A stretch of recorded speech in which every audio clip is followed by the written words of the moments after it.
no frame that shows deliberate violence. What it shows instead is something that's far more common and far more human. A person trying to understand what is being demanded of them while surrounded by authority that's moving too fast and thinking too little, if at all. A mother trying to move through her neighborhood. A mom who knew that when armed men surround your car and shout over one another, fear is not aggression. It's instinct. A mom whose first reflex wasn't domination but survival. Protection. Mothers protect in ways that don't make headlines, though. They protect by staying awake, by worrying quietly, by keeping the world held together with routines and snacks and soft things that are tucked where children might need them later. By refusing to harden, even when the world keeps asking them to. And that is where something much darker enters the frame of this story, because there are people who saw this and didn't ask a single question.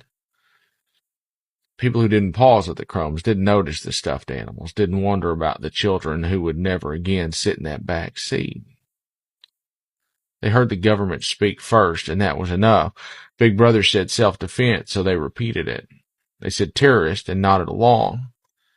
No curiosity or skepticism, no humanity. Just obedience dressed up. It's the deepest obscenity here, not just that Renee Nicole Good was killed, but that the machinery of the state looked at the wreckage of a mother's life and called it terror. And so many people accepted the story without ever looking inside the car. There's nothing radical about crumbs or extremist about stuffed animals, nothing violent about a vehicle that was built to carry children. What is radical and dangerous is a government so desperate to control the story that it must erase the humanity before the facts are even known. Because if we remember who she is, if we picture the nostalgic chaos of parenthood still sitting there when the engine went quiet, then the lie collapses.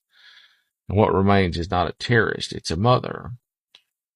And 3 children who will grow up knowing exactly how fragile life can be, especially when power forgets how to see them.